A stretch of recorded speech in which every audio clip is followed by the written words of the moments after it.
ഇഷിത വിക്രമിൻ്റെ മുറിയിൽ മരുന്നൊക്കെ വെച്ച് കെട്ടി കൊടുക്കുകയാണ്. അപ്പോൾ ഈ വിക്രമാണെന്നുണ്ടെങ്കിൽ വേദന എടുത്തിട്ട് ചെറുതായിട്ട് ഇങ്ങനെ കരയുന്നുണ്ട്, ഇടയ്ക്കിട്ട് അയ്യോ എന്നൊക്കെ പറയുന്നുണ്ട്. അപ്പോൾ ഇഷിത പറയുന്നുണ്ട് സാറില്ല ഇപ്പം മാറും, കുറച്ച് മരുന്ന് വെക്കാനാണെന്നൊക്കെ പറഞ്ഞു കഴിഞ്ഞിട്ട് മരുന്നൊക്കെ വെച്ച് കെട്ടി കൊടുക്കുന്നുണ്ട്. അതിന് ശേഷം ഇഷിത പറയുകയാണ്, നിങ്ങളുടെ പ്രണയത്തെക്കുറിച്ചൊക്കെ ഞാനൊരു ചാനലിലാണ് കണ്ടത്, ഒരു ലോക്കൽ ചാനൽ അരളിപ്പൂ എന്ന് പറഞ്ഞിട്ടുള്ളൊരു ചാനലാണെന്ന് പറയട്ടോ. അങ്ങനെ ഒരു ചാനലിലാണ് ഇത് കണ്ടതെന്ന് പറയും. ഡോക്ടർ സ്ഥിരം കാണുന്ന ചാനലാണ്. അങ്ങനെയൊന്നുമില്ല, ഇതൊക്കെ ഒരു രസമല്ല, ഞാൻ ഇടയ്ക്കിട്ട് കണ്ടപ്പോൾ അങ്ങനെ കണ്ടെന്നേ ഉള്ളൂ എന്നൊക്കെ പറയട്ടോ. എന്നാലും വേദ ഇങ്ങനെ ഒരു പ്രണയത്തിൽ ചെന്ന് പെട്ടെന്ന് എനിക്ക് മനസ്സിലാവുന്നില്ല. ഞങ്ങളുടെ കോളേജിലെ ഹീറോ ആയിരുന്നു, ആൺപിള്ളേരൊക്കെ അവളുടെ പുറകിലായിരുന്നു. പക്ഷേ അവൾക്കുള്ള ഒരു തീരുമാനം എന്ന് പറഞ്ഞാൽ വീട്ടുകാർ തീരുമാനിച്ചുറപ്പിക്കുന്ന വിവാഹം അത് മാത്രമേ അവൾ കഴിക്കുള്ളൂ, അങ്ങനെയാണ് അവൾ പറഞ്ഞിരുന്നത്. പക്ഷേ ഇങ്ങനെ ഒരു പ്രണയത്തിൽ എങ്ങനെ ചെന്ന് പെട്ടു എന്നൊക്കെ പറയാൻ കേട്ടോ. എന്തായാലും അമ്പലത്തിൽ വെച്ചിട്ട് ഇങ്ങനെ ഒരു ഡ്രാമ ക്രിയേറ്റ് ചെയ്യേണ്ടിയിരുന്നില്ല എന്നൊക്കെ പറയാം കേട്ടോ. അയ്യോ അങ്ങനെ ഒരു ഡ്രാമ ക്രിയേറ്റ് ചെയ്തതൊന്നുമല്ല, പിന്നെ നോക്കിയിട്ട് അതൊക്കെ വേദനയോട് ചോദിച്ചാൽ മതി എന്ന് പറയട്ടോ. അപ്പോൾ വിക്രം പറയുന്നുണ്ട്, ഞാനും അങ്ങനെയൊക്കെ തന്നെയായിരുന്നു, ഒരു പെൺകുട്ടിയുമായിട്ടുള്ളൊരു ജീവിതമൊന്നും ഞാനിതുവരെ ആഗ്രഹിച്ചിട്ടുണ്ടായിരുന്നില്ല, പക്ഷേ എന്നിട്ടും ഇങ്ങനെയൊക്കെ ആയി തീർന്നു എന്ന് പറയട്ടോ. അപ്പോൾ ഇഷിത ചോദിക്കുന്നുണ്ട് എങ്ങനെയൊക്കെ ആയി തീർന്നെന്ന് പറയട്ടോ. അപ്പോൾ പെട്ടെന്ന് വിക്രമിൻ്റെ ഒരു നാണമൊക്കെ വരികയാണ് കേട്ടോ. അപ്പോൾ വിക്രം പറയുന്നുണ്ട്, വേദ വരുമ്പോൾ വേദനയോട് തന്നെ ചോദിച്ചു നോക്കിയാൽ മതി, വേദ പറഞ്ഞു തരും അതൊക്കെയെന്ന് പറയാം കേട്ടോ. അപ്പോഴേക്കും കോണിബെല്ലടിക്കുകയാണ്. അപ്പോൾ ഇഷിത പറയുകയാണ്, വേദയാണെങ്കിൽ കയറിപ്പോന്നോളൂ എന്ന് ഉറക്കാനെ വിളിച്ച് പറയുകയാണ്. അപ്പോൾ വേദ ഡോർ തുറന്നകത്തേക്ക് വരികയാണ്. അപ്പോൾ ഇഷിതിനോട് വേദ ചോദിക്കുകയാണ്, ഞാനാണെന്ന് എനിക്ക് എങ്ങനെ മനസ്സിലായി എന്ന് പറയും. ഇത് മഹേഷിൻ്റെ ഒരു രഹസ്യമായിട്ടുള്ളൊരു വീടാണ്, അപ്പോൾ അതുകൊണ്ട് തന്നെ ഇവിടേക്ക് അങ്ങനെ ആരും വരാൻ സാധ്യതയില്ല, ഇനിയിപ്പോൾ നിന്നെ ഫോളോ ചെയ്ത് ആരെങ്കിലും വന്നാലും മാത്രമേ ഉള്ളൂ എന്ന് പറയട്ടോ.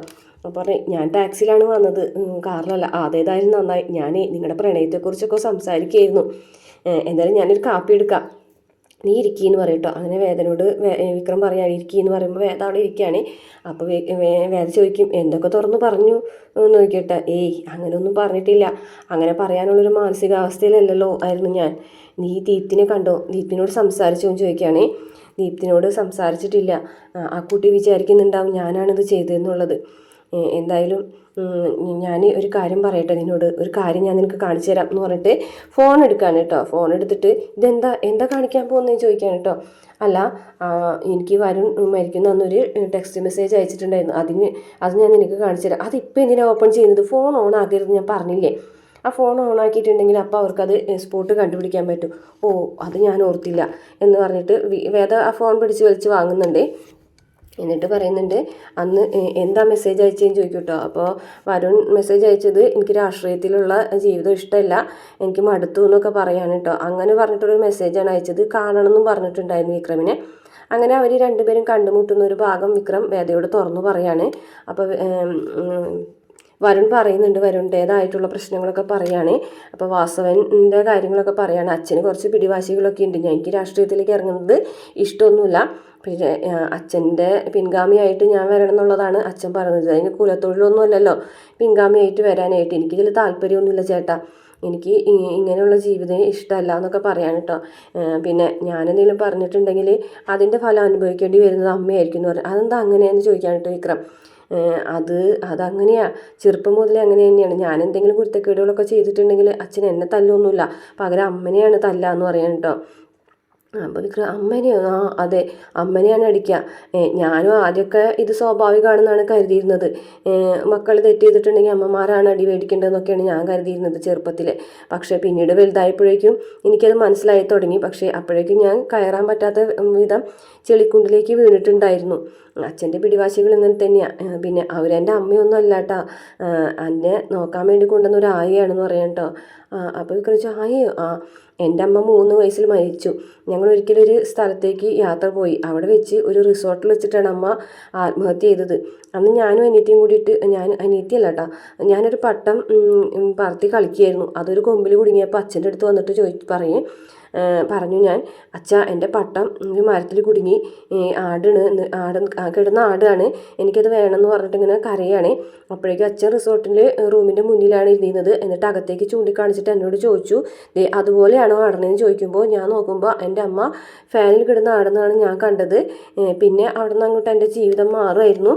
ഞാനാണെന്നുണ്ടെങ്കിലും എൻ്റെ ഒരു മനസ്സിൻ്റെ സമനില തെറ്റിയ പോലെ ഒക്കെ ആയി. പിന്നീട് ഞാൻ അച്ഛൻ പറയുന്ന കാര്യങ്ങൾക്കനുസരിച്ച് ആടുന്നൊരു പാവയായി മാറി. എനിക്ക് ഇങ്ങനെയൊന്നും ജീവിക്കേണ്ട ചേട്ടാ, എനിക്ക് പുറത്തെവിടെയെങ്കിലും പോകണം, ഗൾഫിൽ പോകണം, ഞാനൊരു ജോലി ശരിയാക്കിയിട്ടുണ്ട്, ഈ രാഷ്ട്രീയത്തിൻ്റെ ഈ ഒരു കാര്യങ്ങളൊക്കെ കഴിഞ്ഞിട്ടുണ്ടെങ്കിൽ, ഇലക്ഷൻ്റെ കാര്യങ്ങൾ കഴിഞ്ഞിട്ടുണ്ടെങ്കിൽ ഞാൻ പോകും, ദീപ്തിയും കൊണ്ട് എനിക്ക് എവിടെ നിന്നൊക്കെ പോകണം എന്നൊക്കെ പറഞ്ഞിട്ട് പറയുന്നുണ്ട് കേട്ടോ. അപ്പോൾ ചേട്ടൻ എന്നെ സഹായിക്കണം എന്ന് പറയുമ്പോൾ വിക്രം വരുണിനെ കെട്ടിപ്പിടിക്കുന്നുണ്ട്. ഈ കാര്യങ്ങളൊക്കെ പറഞ്ഞിട്ട് വിക്രം ആകെ കരഞ്ഞ് ഭയങ്കര സങ്കടത്തോട് ഇവിടെ ഇരിക്കുകയാണ്. അന്ന് രാത്രിയാണല്ലോ വരുൺ മരിച്ചത്. അപ്പോൾ വേദ പറയുന്നത് സാറില്ലേ പോട്ടെ, കഴിഞ്ഞതൊക്കെ ആലോചിച്ചിട്ട് ഇനി എന്താ കാര്യം എന്നൊക്കെ പറയാണ്. എന്നാലും ദീപ്തി വിചാരിക്കുന്നുണ്ടാവും ഞാനാണിത് ചെയ്തതെന്ന്. അത് സാറില്ല, നമുക്ക് പറഞ്ഞ് മനസ്സിലാക്കാം. അവൾക്ക് ബോധ്യപ്പെടുന്ന ഒരു കാരണം ഉടനെ തന്നെ കിട്ടും, ഉടനെ തന്നെ. അതെങ്ങനെ, അതൊക്കെ ഉണ്ട്, നമ്മൾ രണ്ടുപേരും കൂടി അത് തെളിയിക്കും എന്ന് പറയാം കേട്ടോ. തെളിയിക്കോ എങ്ങനെ, നമ്മൾ രണ്ടുപേരും കൂടിയും ചോദിക്കുക, അതൊക്കെ ഞാൻ പറഞ്ഞു തരാം എന്താണെന്ന്. അപ്പോൾ തൽക്കാലം വിക്രമിന് മാറി താമസിക്കാൻ ഒരു സ്ഥലം കിട്ടണം, ഇവിടെ പറ്റില്ലല്ലോ, എന്തായാലും എൻ്റെ വീട്ടിലേക്ക് പോകാം എന്ന് പറയട്ടോ. എന്ത്, നിൻ്റെ വീട്ടിലേക്കോ, നീ എന്തേ പറയുന്ന വേദ എന്ന് ചോദിക്കാൻ കേട്ടോ. അതാ പേടിയുണ്ടോ എന്ന് ചോദിക്കാൻ കേട്ടോ. പേടിയൊന്നുമല്ല, പക്ഷെ അത് വലിയ പ്രശ്നത്തിലേക്ക് കാര്യങ്ങൾ കൊണ്ടുവന്നിരിക്കും. അങ്ങനെ ഒന്നുമില്ല, ഏറ്റവും സേഫായിട്ട് ഇരിക്കാൻ പറ്റുന്ന സ്ഥലം എൻ്റെ വീട് തന്നെയാണ്. അതിന് അവളെ സപ്പോർട്ടും കൂടി ഉണ്ടെങ്കിൽ നല്ലതല്ലേ. അതിന് മുമ്പ് അവളെ കാര്യങ്ങൾ പറഞ്ഞ് മനസ്സിലാക്കിക്കണം. അപ്പോൾ അവളും കൂടെ നമ്മുടെ കൂടെ നിന്നിട്ടുണ്ടെങ്കിൽ നമുക്ക് കാര്യങ്ങൾ മുന്നോട്ട് കൊണ്ടുപോകാൻ പറ്റുള്ളൂ എന്നൊക്കെ പറഞ്ഞ് മനസ്സിലാക്കിക്കാണ് കേട്ടോ. അപ്പോൾ വിക്രമാണെന്നുണ്ടെങ്കിൽ ആകെ ടെൻഷൻ അടിക്കാനായിട്ട് വേദയുടെ വീട്ടിൽ ഒളിച്ച് താമസിക്കേണ്ടി വരുമല്ലോ.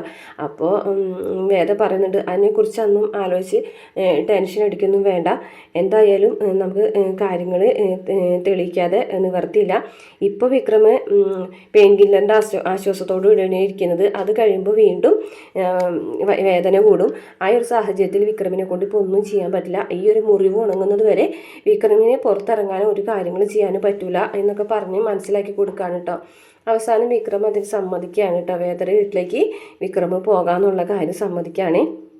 അങ്ങനെ അവർ സംസാരിച്ചുകൊണ്ട് ഇരിക്കുന്ന സമയത്ത് തന്നെ ഇഷിത അവിടേക്ക് കാപ്പി കൊണ്ടുവരാൻ കേട്ടോ. അതാ കാപ്പി എന്ന് പറഞ്ഞിട്ട് കൊടുക്കുമ്പോൾ വിക്രം പറയാണ് എനിക്കിപ്പോൾ കാപ്പി വേണ്ട, എനിക്കൊരു 5 മിനിറ്റ് കെടുക്കണം എന്ന് പറയാൻ കേട്ടോ. അപ്പോൾ വേദം തന്നെ ആ കാപ്പി അവിടെ എടുത്ത് വെച്ചിട്ട് വേദ വിക്രമിനെ കെടുക്കാനൊക്കെ ആയിട്ട് സഹായിക്കുകയാണ്. അങ്ങനെ വിക്രം അവിടെ കെടുക്കുന്നുണ്ട്. അതിനുശേഷം പിന്നെ കാണിക്കുന്നത് വേദയും ഇഷിതയും കൂടിയിട്ട് സംസാരിച്ചുകൊണ്ട് നടക്കുകയാണ്. അപ്പോൾ ഇഷിത പറയുന്നുണ്ട് നിങ്ങളുടെ അമ്പലത്തിൽ വെച്ച് അമ്പലത്തിൽ വെച്ചിട്ട് നിങ്ങളുടെ ഒരു ഡ്രാമ ക്രിയേറ്റ് ചെയ്ത് വിവാഹവും കഴിച്ചു എന്നൊക്കെയാണ് ഞാൻ കരുതുന്നത്. പക്ഷേ വിക്രമിൻ്റെ സംസാരം കേട്ടാൽ തോന്നും അങ്ങനെയൊന്നും അല്ല എന്നാണല്ലോ. നീ എന്തായാലും അങ്ങനെ അമ്പലത്തിൽ വെച്ചൊരു ഡ്രാമ നടന്നു എന്നുള്ള സത്യം തന്നെയാണ്. പക്ഷെ അതൊരു ക്രിയേറ്റ് ചെയ്ത ഡ്രാമ ഒന്നും അല്ലായിരുന്നു. അതോ അങ്ങനെയാണോ എന്ന് ചോദിക്കാനായിട്ട്. അതെ, എന്താ സംഭവിച്ചതെന്ന് ചോദിക്കുമ്പോൾ വേദ അന്ന് മുതലുള്ള എല്ലാ കാര്യങ്ങളും പറഞ്ഞ് മനസ്സിലാക്കിക്കാണ് കേട്ടോ. എന്നിട്ട് ചോദിക്കുന്നുണ്ട് ആഹാ അങ്ങനെയൊക്കെയാണല്ലേ സംഭവം, എന്നിട്ട് ഏത് നിമിഷത്തിലാണ് നിനക്ക് വിക്രമിനോട് പ്രണയം തോന്നിയത്, നിങ്ങൾ തമ്മിൽ എങ്ങനെ പ്രണയിച്ചതെന്നൊക്കെ ചോദിക്കാൻ കേട്ടോ. മഹേഷിനോട് ഏത് സമയത്താണ് നിനക്ക് പ്രണയം തോന്നിയത് നിനക്ക് കറക്റ്റായിട്ട് പറയാൻ പറ്റുമെന്ന് ചോദിക്കുമ്പോൾ ഇത് ചിരിക്കുകയാണ് കേട്ടോ. അങ്ങനെയുള്ള സാഹചര്യങ്ങൾ നമുക്ക് കണ്ടെത്താൻ പറ്റും, പക്ഷേ ഏത് നിമിഷത്തിലാണ് പ്രണയം തോന്നിയതൊന്നും മനസ്സിലാക്കാൻ പറ്റില്ല എന്ന് പറയാം കേട്ടോ. അപ്പോൾ ഇഷിത ചോദിക്കും ഇപ്പോൾ തൽക്കാലം നിങ്ങളുടെ ജീവിതത്തിൽ ആരാണ് ഈ വിലങ്ങുതടിയായിട്ട് നിൽക്കുന്നത്, ഈ കൊലപാതകമല്ല ബാക്കിയുള്ള കാര്യങ്ങളിൽ അതെൻ്റെ ഏട്ടൻ തന്നെയാണ് എന്ന് പറയട്ടോ. ഏട്ടനോ? അതെ, മുത്തശ്ശൻ എൻ്റെ പേരിൽ എഴുതി വെച്ചിട്ടുള്ള ഫാക്ടറികളും സ്വത്തുക്കളും അവർക്ക് കിട്ടാൻ വേണ്ടിയിട്ടുള്ള തത്രപ്പാടാണ് അവരിപ്പോൾ കാണിച്ചുകൊണ്ടിരിക്കുന്നത്. അതൊന്നും കൈവിട്ട് പോകാൻ പാടില്ല, അതിന് വേണ്ടിയിട്ടാണ് അവർ കാര്യങ്ങളൊക്കെ ചെയ്തുകൊണ്ടിരിക്കുന്നത്. അങ്ങനെ ആ ഒരു ഉദ്ദേശത്തോടു കൂടിയിട്ടാണ് അവർ ദർശനായിട്ടുള്ള എൻ്റെ വിവാഹം ഉറപ്പിച്ചത് തന്നെ. പക്ഷേ ദർശൻ അതിലൊന്നും വലിയ താല്പര്യമൊന്നുമില്ല കേട്ടോ, സ്വത്ത് വേണമെന്നോ അങ്ങനെയൊന്നുമില്ല. പക്ഷേ അങ്കിളും ശ്രീയേട്ടനും കൂടിയിട്ടാണ് ഇതിൻ്റെ ചുക്കാൻ പിടിക്കുന്നത്. അവർക്ക് ഈ സ്വത്തുക്കളൊക്കെ അവർക്ക് കൈവിട്ട് പോകണം. ഈ സ്വത്തുക്കളൊക്കെ എൻ്റെ പേരിലുണ്ടെന്നുള്ള കാര്യം ഞാൻ വിക്രമിനോട് പോലും വെളിപ്പെടുത്തിയിട്ടില്ല. എനിക്കത് വേണമെന്ന് ഞാനിതുവരെ ആഗ്രഹിച്ചിരുന്നില്ല എന്ന് പറയാം കേട്ടോ. അപ്പോൾ ഇഷിത പറയുന്നുണ്ട് ഇനി നിൻ്റെ പ്ലാൻ എന്താണ് ചോദിക്കുമ്പോൾ പറയുന്നുണ്ട് പ്ലാൻ എന്താണെന്ന് ചോദിച്ചാൽ ഇതൊക്കെ സത്യം പുറത്തു കൊണ്ടുവരണം, ഈ കമ്പനികളിൽ നടത്തിക്കൊണ്ടിരിക്കുന്ന കള്ളത്തരങ്ങളൊക്കെ പുറത്തു കൊണ്ടുവരണം. അതുപോലെ തന്നെ വരുണിൻ്റെ കൊലപാതകത്തിന് പിന്നിൽ ആരാണ് പ്രവർത്തിച്ചിട്ടുള്ളതെന്നൊക്കെ തിരിച്ചറിയണം. പിന്നെ വരുണിനെ കൊന്നത് ആരാണ് എന്നറിഞ്ഞു കഴിഞ്ഞിട്ടുണ്ടെങ്കിൽ വാസുവിൻ്റെ ശല്യം തീരും. പക്ഷെ അതുപോലെയല്ല ശ്രീയേട്ടൻ വിക്രമിൻ്റെ വീട്ടുകാരെ ഉപദ്രവിക്കും. അതാണ് എനിക്ക് ആകെ വിഷമം. അച്ഛനെ കൊണ്ടുപോയി 4 ദിവസം എന്തൊക്കെ ചെയ്തു എന്നുള്ളത് എനിക്ക് മാത്രമേ അറിയുള്ളൂ. അതുകൊണ്ടാണ് ഞാൻ തൽക്കാലം ഒന്നും ചെയ്യാതെ നിന്നിരുന്നത്. പക്ഷേ ഇതൊക്കെ നിനക്ക് ഒറ്റയ്ക്ക് ചെയ്യാൻ പറ്റുമോ ചോദിക്കുകയാണെങ്കിൽ പറ്റും, എനിക്ക് പറ്റും അതിനൊക്കെയെന്ന് വേദം ഉറപ്പിച്ച് തന്നെ പറയാൻ കേട്ടോ. എന്തായാലും ഇനിയിപ്പോൾ വിക്രമിനെ എന്ത് ചെയ്യാനാണ് പ്ലാന്, എനിക്കിവിടെ അധികം നാൾ നിൽക്കാൻ പറ്റില്ല എന്ന് ഇഷിത പറയണം. അതെനിക്കറിയാം. എന്തായാലും വിക്രമിനെ ഞാൻ എൻ്റെ വീട്ടിലേക്ക് കൊണ്ടുപോകണം. നിൻ്റെ വീട്ടിലേക്കോ? അതെ, അവിടെ ആകുമ്പോൾ സേഫായിട്ട് താമസിക്കാൻ പറ്റും, വേറെ സംശയങ്ങളൊന്നും ഉണ്ടാവില്ല. അപ്പോൾ നീ ഒരു കാര്യം ചെയ്താൽ മതി, നാളെ രാത്രി വിക്രമിനെ എൻ്റെ വീട്ടിലൊന്ന് എത്തിച്ച് തന്നാൽ മാത്രം മതി എന്ന് പറയാൻ കേട്ടോ. അപ്പോൾ ഇഷിത അതിന് സമ്മതിക്കുകയാണ്. അപ്പോൾ വേദ പറയുന്നുണ്ട് അവിടെ താമസിക്കുന്നതാണ് ഏറ്റവും സേഫ് ആയിട്ടുള്ള കാര്യം, ആര് കാണുന്നുണ്ടെങ്കിൽ അവിടെ താമസിക്കുമ്പോൾ സംശയമൊന്നും തോന്നൂല എന്ന് പറയാം കേട്ടോ.